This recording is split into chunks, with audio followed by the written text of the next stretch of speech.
नवरात्रि में रोज सुबह ये काम जरूर करें।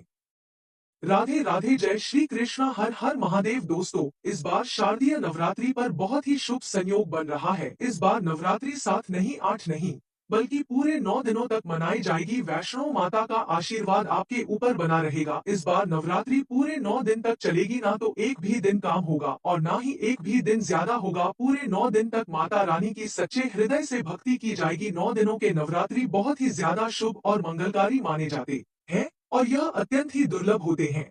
आपको बता दें, इस बार जो शारदीय नवरात्रि है ना, वह 3 अक्टूबर दिन गुरुवार से लेकर 11 अक्टूबर दिन शुक्रवार तक रहने वाली है। यानी कि दुर्गा अष्टमी 10 अक्टूबर को दिन गुरुवार को मनाई जाएगी और नवमी 11 अक्टूबर को मनाई जाएगी और 10वीं यानी कि दशहरा 12 अक्टूबर को मनाया जाएगा। और दोस्तों, 11 अक्टूबर को ही बड़ी सच्ची श्रद्धा और भक्ति के साथ कन्या पूजन किया जाएगा। आप चाहे तो दुर्गा अष्टमी पर भी कन्या पूजन कर सकते हैं। शारदीय नवरात्रि पर कलश स्थापना का जो शुभ मुहूर्त है वह 3 अक्टूबर को सुबह 6:01 से सुबह 7:23 तक रहने वाला है। साथ ही अभिजीत शुभ मुहूर्त 11:05 से लेकर दोपहर 12:04 पर होगा। दोस्तों देखिए, नवरात्रि का पावन पर्व माता दुर्गा को पूरी तरह से समर्पित होता है और नवदुर्गा को ही शक्ति स्वरूपा कहा जाता है। इस संसार में शक्ति से बढ़कर और कुछ भी नहीं है। भगवान शंकर की शक्ति के बिना सबके समान होते हैं, अर्थात मुर्दा की तुल्य माने जाते हैं। तो आज की इस वीडियो में आप लोगों को नवरात्रि के दिन नवरात्रि यह उपाय करेंगे तो आपके जीवन की समस्त परेशानियां दूर हो जाएगी। आपके जीवन से गरीबी, दुख, तकलीफ सब कुछ खत्म हो जाएगा। आपकी मनोकामना पूरी होगी। और अगर आज की वीडियो अगर आपने मिस कर दी, फिर आपको सारी जिंदगी पछताना पड़ेगा। और दोस्तों, इस वीडियो में हम आपको एक बहुत ही ज्यादा महत्वपूर्ण जानकारी देने वाले हैं।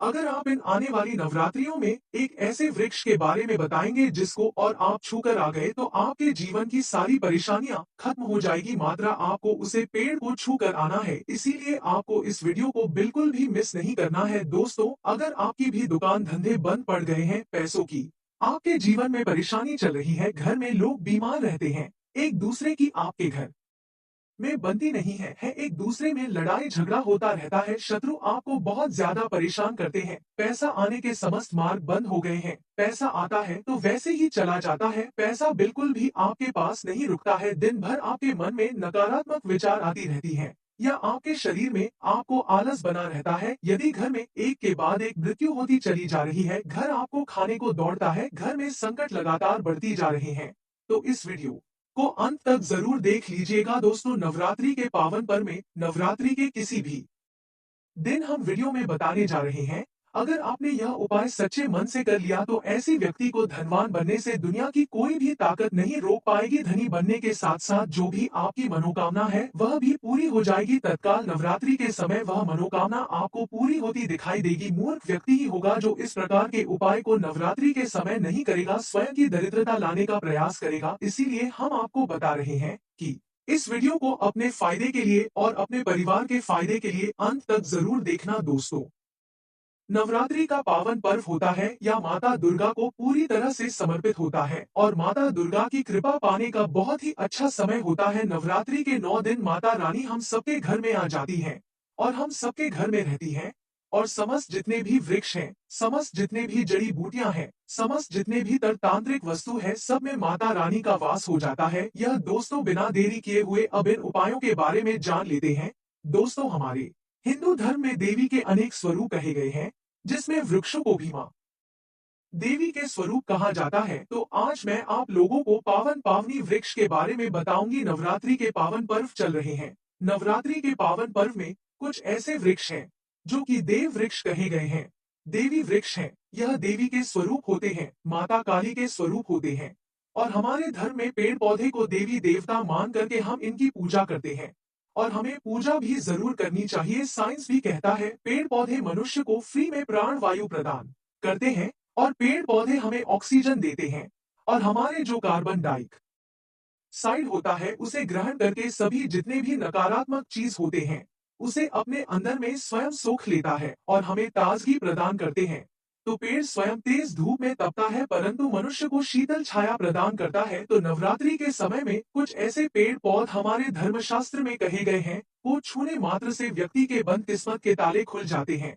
व्यक्ति का सौभाग्य चमक जाता है। हमारे शास्त्रों में पेड़ पौधों को बहुत ही गुणकारी कहा जाता है। अनेक बीमारी का उपचार पेड़ पौधों में ही छुपा है, जड़ी बूटी में ही छुपा है। और भगवान श्री कृष्णा ने गीता में स्वयं कहा है कि वृक्षों में पीपल का वृक्ष हूँ। पीपल के वृक्ष को वृक्षों का राजा कहा जाता है, क्योंकि पीपल वृक्ष की जो आयु होती है सबसे ज्यादा होती है, सबसे अत्यधिक होती है। पीपल वृक्ष सर्वशक्तिमान, पूजा पाठ में अत्यधिक इसका महत्व होता है दोस्तों। इसीलिए कृष्णा ने गीता में स्वयं कहा है कि मैं वृक्षों में पीपल का वृक्ष हूँ। तो चलिए आज मैं आप लोगों को नवरात्रि के समय में छुए जाने वाले वृक्ष के बारे में बताऊंगा दोस्तों। हमारे धर्मशास्त्र में अनेक ऐसे वृक्ष हैं जो कल्याणकारी होते हैं, मंगलकारी होते। अगर इस वृक्ष को छू लेते हैं तो आपकी सभी तरह की परेशानी है, सभी तरह के कष्ट हैं, यह सब समाप्त हो जाते हैं। खास करके नवरात्रि के समय में इसका असर कई लाख गुना होता है। नवरात्रि के समय को शक्ति का पर्व कहा जाता है। शक्ति पर्व क्यों कहा जाता है? क्योंकि इस समय अचेत जो वस्तु होती है वह भी चेतना युक्त हो जाती है। अर्थात इस समय जो शक्ति हमारे धरती लोक में आ जाती है, नव दुर्गा को क्या बोल सकते हैं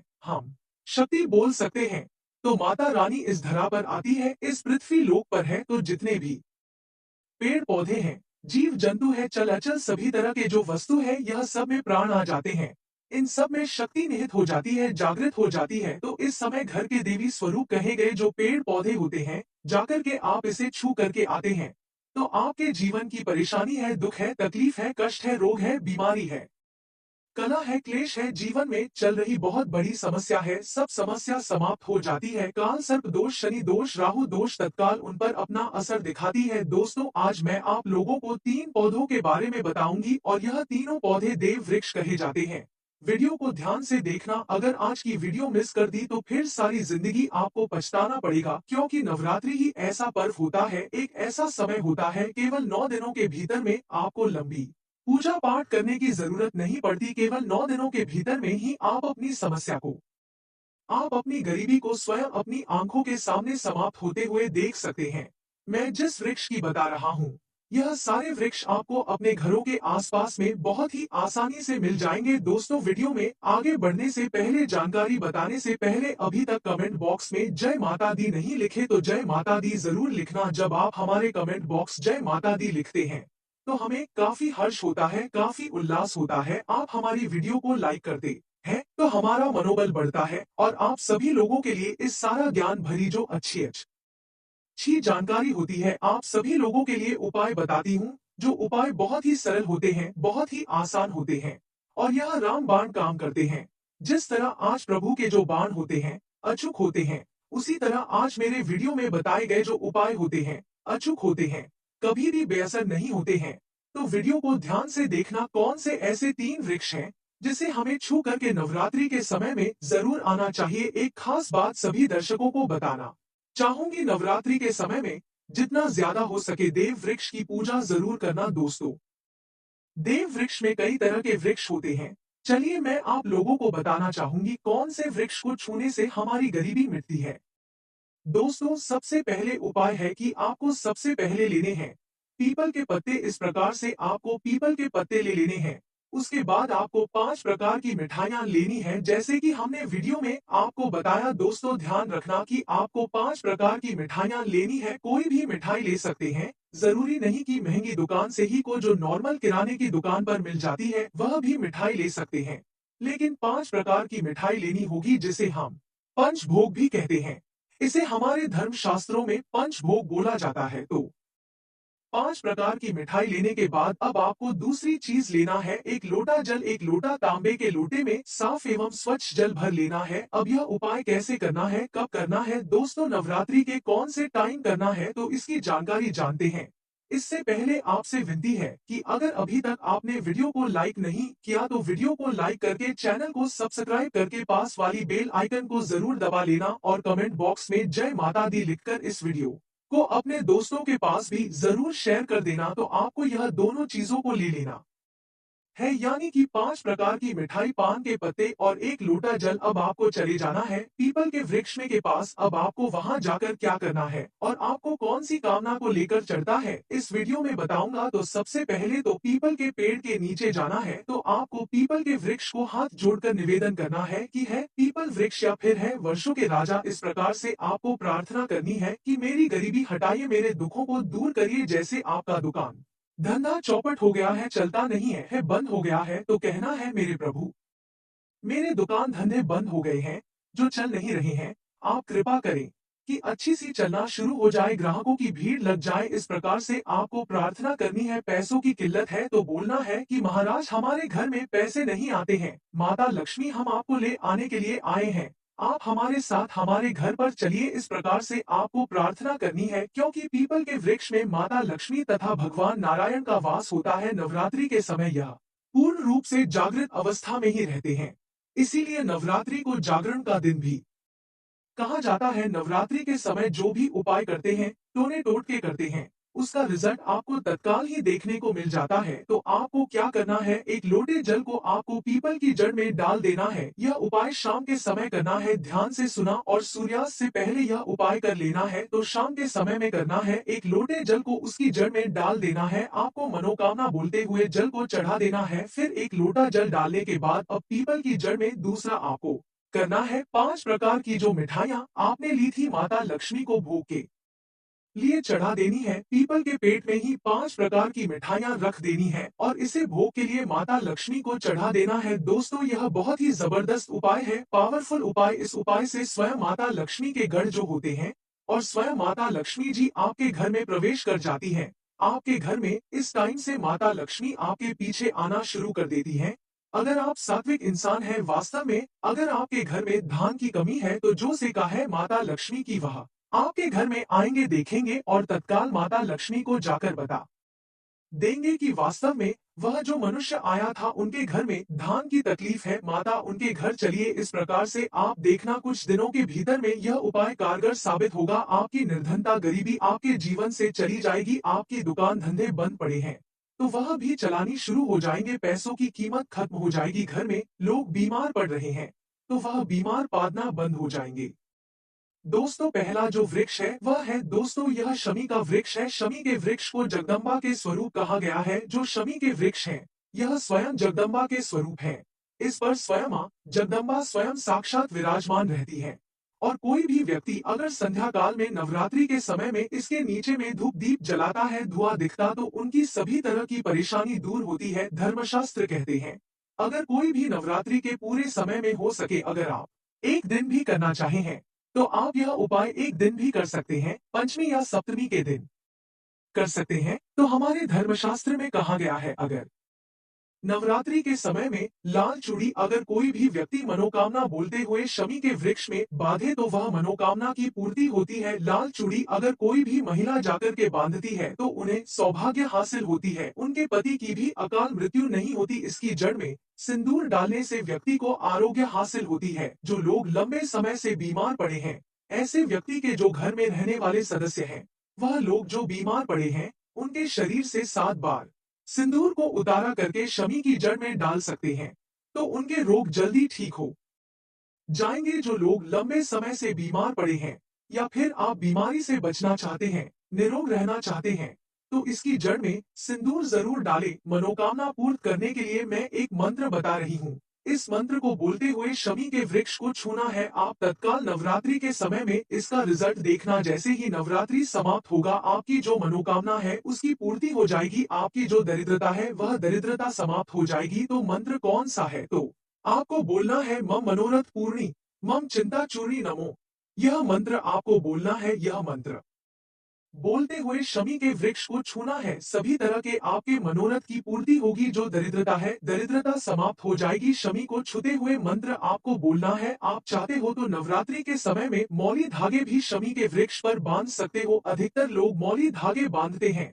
मौली धागे बांधने से माता रानी आपसे बंध जाती है। दोस्तों कहने का मतलब है कि माता रानी आजीवन आपका साथ देती है, आपके हर कदम में मार्गदर्शन करती है। इसकी जड़ की मिट्टी लाकर के ध्यान से सुनिए। नवरात्रि के समय में अगर आप जो है 9 दुर्गा की पूजा कर पा रहे हैं, व्रत नहीं कर पा रहे हैं किसी कारणवश, तो इसकी जड़ की मिट्टी लाकर के नवरात्रि के समय में स्नान करने से व्यक्ति का भाग्य उदय हो जाता है, व्यक्ति का भाग्य चमक जाता है, व्यक्ति की जो फूटी किस्मत होती है वह भी चमक जाती है। आप में से अधिकतर लोग बोलते हैं ना कि गुरुजी हमसे लक्ष्मी नाराज हो चुकी है, लक्ष्मी हमारे घर में आना ही बंद कर चुकी है। तो आप चाहते हैं कि लक्ष्मी की कृपा हासिल हो जाए, तो नित्य नवरात्रि के समय में इसकी मिट्टी को लाकर के नवरात्रि के समय में स्नान करना शुरू कर दीजिए। नहाने वाले पानी में थोड़ी सी मिट्टी डालकर स्नान करना शुरू कर दीजिए, आपके दोष दूर हो जाएंगे, आपके शरीर से किसी भी तरह की पीड़ा है, नकारात्मक शक्ति आपके शरीर में प्रवेश कर गई है, वह भी समाप्त हो जाएगी।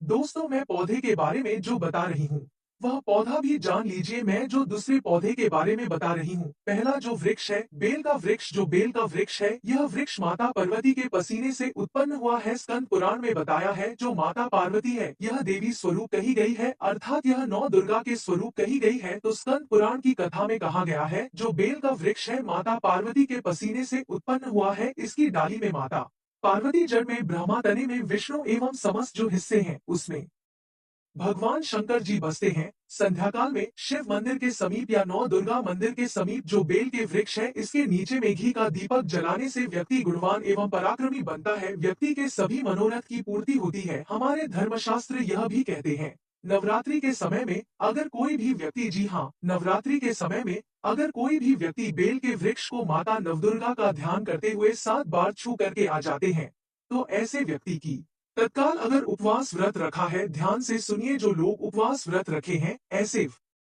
व्यक्ति की थकान सुस्ती तत्काल चली जाती है। ध्यान से सुनिए, जो व्यक्ति उपवास रखे हैं, व्रत रखे हैं, व्यक्ति को समय में जितना ज्यादा हो सके संध्याकाल में बेल के वृक्ष को जरूर छूना चाहिए। केवल आप ज्यादा नहीं छू सकते तो 7 बार छू करके जरूर आ जाना और बेल वृक्ष के नीचे में घी का दीपक जरूर जला देना। दोस्तों, घी का दीपक जलाते हैं तो इसके क्या फायदे मिलते हैं यह भी इस वीडियो में बताऊंगी। मैं सारी जानकारी इस वीडियो में विस्तार से बता रही हूँ, इसलिए आज की वीडियो थोड़ी बड़ी बन सकती है, हो सकता है, परंतु अपना पूरा समय देना, क्योंकि जब हम उपवास व्रत रखते तो हमारे शरीर में काफी थकान आ जाती है, हमारे शरीर में कमजोरी होने लगती है। हालांकि हमें अध्यात्म ऊर्जा हासिल होती है, परंतु हमारे शरीर में ऊर्जा की कमी होने लगती है। भोजन न करने के कारण हमारे शरीर में ऊर्जा की कमी होती है और इस ऊर्जा को बरकरार रखने के लिए, इस ऊर्जा को हासिल करने के लिए हमें बेल वृक्ष को छूना चाहिए। दोस्तों, अनेक संत महात्माओं ने बेल वृक्ष के पत्ते को खा करके तपस्या की है एवं कई तारा सिद्धियां हासिल की है। धर्मशास्त्र कहते हैं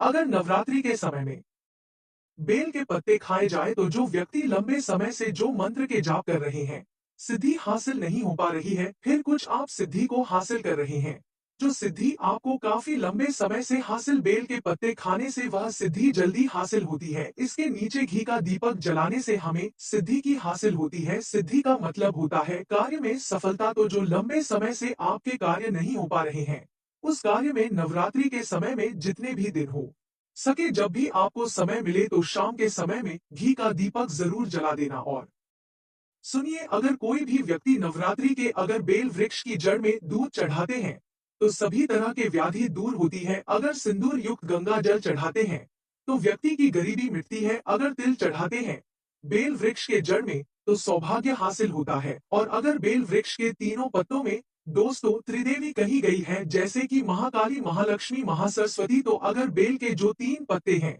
महालक्ष्मी, महाकाली, महासरस्वती के स्वरूप कहे गए हैं, तो बेल के अगर बेल के तीनों पत्तों में जय माँ दुर्गा या जय माता दी लिख करके, अगर माँ 9 दुर्गा को सिंदूर से लिख करके चढ़ाना होता है, सिंदूर से लिख करके चढ़ाया जाए तो तत्काल उसी समय मनोकामना की पूर्ति होती है, कार्य में सफलता मिलती है। कोई लंबे समय से आपकी मनोकामना हो, आप चाहते हैं वह मनोकामना पूर्ण हो जाए, तो यह उपाय जरूर करिएगा। दोस्तों, इसकी जड़ में ध्यान से सुनिए, नवरात्रि के समय में इसकी जड़ में अगर तांबे की कोई भी रिंग होती है, जिसे हम एक तरह के तांबे की जो धातु है यह मंगल से जुड़ी हुई है, तो अगर नवरात्रि के समय में इसकी जड़ में तांबे की जो रिंग होती है, अंगूठी होती है, अगर आप 4 अंगुल गट्ठा करके दबा करके आ जाते हैं, नवरात्रि भर इसे दबे रहने देना है। इसके बाद अगर पहन लेते हैं तो वह जागृत हो जाती है, क्योंकि जो बेल के वृक्ष है स्वयं जागृत कहे गए हैं।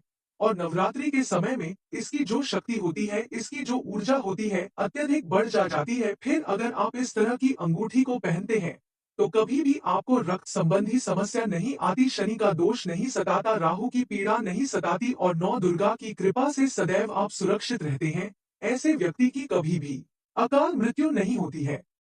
दोस्तों, तीसरे क्रम में मैं जिस वृक्ष के बारे में बता रही हूँ मित्रों, इस वृक्ष को देव वृक्ष भी कहा जाता है। जो तीसरा वृक्ष है वह है परिजात का वृक्ष। परिजात का वृक्ष समुद्र मंथन से उत्पन्न हुआ था और यह देवराज इंद्रा के नंदन वन में स्थापित किया गया था। परिजात वृक्ष भगवान कृष्णा मानव जन कल्याण के लिए धरती लाए थे। जो पारिजात का वृक्ष है इसे भी लक्ष्मी का स्वरूप कहा गया है, क्योंकि माता लक्ष्मी भी समुद्र से उत्पन्न हुई है और परिजात के वृक्ष भी समुद्र से उत्पन्न हुआ, इस नाते यह माता लक्ष्मी की बहन कही जाती है। तो ऐसा समझा जाता है कि कोई भी मनुष्य उनके शरीर में कितनी भी ज्यादा थकान हो, कितनी भी पीड़ा हो, जैसे कि नवरात्रि के अगर आप व्रत रख रहे हैं, व्रत के दौरान अगर आपके शरीर में थकान है, पीड़ा है, तो परिजात के वृक्ष को शाम के समय में छू करके जरूर आ जाना। आप चाहते हो तो नवरात्रि के किसी दिन जब टाइम मिले उस समय में इसके वृक्ष को छू सकते हैं। इसके वृक्ष को छूते ही तत्काल शरीर से पीड़ा है, जो थकान है, सुस्ती है, कमजोरी है, वह समाप्त हो जाती है। इस वृक्ष के नीचे में अगर नवरात्रि के समय में घी का दीपक जलाया जाए, चुटकी भर सिंदूर अगर इसकी जड़ में डाला जाए तो सभी तरह की मनोकामना की पूर्ति होती है। परंतु आपको परिजात के पास जाकर प्रार्थना करनी है कि हे परिजात वृक्ष, आप देवी स्वरूप कही जाती है, आप हमारी सभी तरह की पीड़ा को दूर करें। गृह दोष है, किसी भी प्रकार का दोष है, इसे आप समाप्त करें। लक्ष्मी स्वयं आपकी बहन है, माता लक्ष्मी का हमारे जीवन में प्रवेश कर जाए, इस तरह का आप हमें आशीर्वाद प्रदान करें। इस तरह से आप इनसे जो है मनोकामना बोल सकते हैं, मनोरथ बोल सकते हैं। यह लक्ष्मी की बहन कही गई है क्योंकि समुद्र मंथन से यह उत्पन्न हुआ है। दोस्तों, अब इस वीडियो में हम आपको एक और पावरफुल उपाय बताएंगे जो बहुत ही ज्यादा महत्वपूर्ण उपाय है।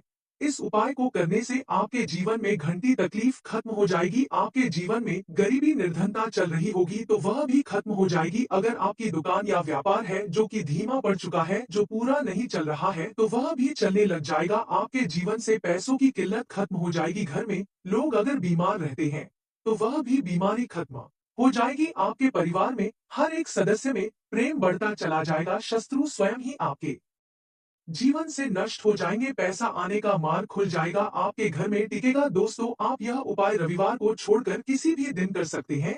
जी हाँ दोस्तों, नवरात्रि का जो रविवार है उसे दिन छोड़कर यह उपाय किसी भी दिन कर लीजिएगा। यह उपाय बहुत ही अच्छा है, मनोकामना पूर्ति के लिए बहुत ही ज्यादा पावरफुल उपाय है। यह उपाय हम अपने बहुत सारे भक्तों को कर चुके हैं और अच्छा लाभ भी देखने को मिला है। कई लोग तो महाधनी और करोड़पति भी बन चुके हैं। बस आपको यही 5 प्रकार की मिठाइयों का फिर से चयन कर लेना है जो नॉर्मल करने की दुकान पर मिल जाती है, वह भी मिठाई आप ले सकते हैं। अगर यह 5 प्रकार की मिठाई आप नहीं ले पा रहे हैं तो गुड़ ले लीजिएगा या फिर शक्कर ले लीजिएगा। इस प्रकार से 5 प्रकार की कुछ मीठी चीज लेकर के भी यह उपाय कर सकते हैं। बिल्कुल ही यह लाभकारी साबित होगा, तो यह उपाय अवश्य करना। आपकी गरीबी मिट जाएगी, निर्धनता मिट जाएगी। नवरात्रि के समय में ही यह उपाय करना बहुत ही ज्यादा फलदायी होगा। नवरात्रि जाने के बाद अगर यह उपाय दीपावली के दिन करते हैं तो भी यह उपाय बहुत ही ज्यादा पावरफुल होता है। चारों नवरात्रि में, दीपावली या फिर होली में भी यह उपाय कर सकते हैं। बहुत ही उत्तम उपाय माना जाता है। तो आप अपनी गरीबी मिटाने के लिए, समस्याओं से छुटकारा पाने के लिए, मनोकामना पूर्ति के लिए यह उपाय जरूर करना। आपको क्या करना है, 5 प्रकार की मिठाई लेनी है और एक पीपल का पत्ता लेना है और एक लोटा तांबे का जल लेकर पीपल के पेड़ के पास पहुंच जाना है। पीपल के पेड़ के पास जाने के बाद आपको पीपल देवता से हाथ जोड़कर विनती करनी है और उसे जल को सबसे पहले आपको पीपल के नीचे डाल देना है और जल को डालते समय आपको अपनी मनोकामना बोलते जाना है। और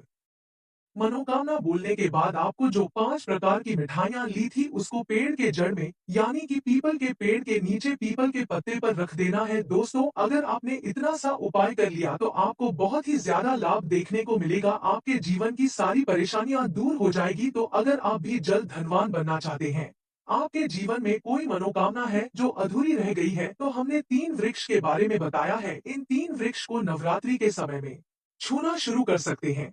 और अगर कोई व्यक्ति यह तीनों वृक्ष को छू लेते हैं, ध्यान से सुनिए, अगर तीनों वृक्ष को छू लेते हैं तो ऐसे व्यक्ति के कार्य सफल होने से, ऐसे व्यक्ति की मनोकामना पूर्ण होने से दुनिया की कोई भी शक्ति नहीं रोक पाएगी। मनोकामना पूर्ति करने के लिए, कार्य में प्रगति हासिल करने के लिए, अपनी किस्मत को चमका, सोए हुए भाग्य को जागृत करने के लिए नवरात्रि में यह उपाय जरूर करिएगा दोस्तों। यह उपाय सोने पर सुहागा होगा। यह आपकी जिंदगी को संवार देंगे, आपकी जिंदगी में चल रही परेशानी को दूर कर देंगे। तो यह जानकारी कैसी लगी हमें कमेंट सेक्शन में जरूर बताना, और इस जानकारी को तक सीमित मत रखना। इस जानकारी को आगे जरूर शेयर करना, क्योंकि बढ़ाने से ज्ञान बढ़ता है। और दोस्तों, नवरात्रि से जुड़ी यह वीडियो आपको अच्छी लगी और पसंद आई हो तो वीडियो को लाइक करके, चैनल को सब्सक्राइब करके पास वाली बेल आइकन को दबा लेना, और इस वीडियो को अपने दोस्तों के पास भी जरूर शेयर करना, ताकि वह भी इस वीडियो का लाभ उठा सके। और दोस्तों, हम मिलेंगे का नई वीडियो में, तब तक के लिए आपका कोटि कोटि धन्यवाद। और अगर आप भी चाहते हो कि माता लक्ष्मी का आगमन आपके घर में हो तो कमेंट बॉक्स में जय माता दी अवश्य लिखना। और यहाँ तक बने रहने के लिए आपका कोटि कोटि धन्यवाद।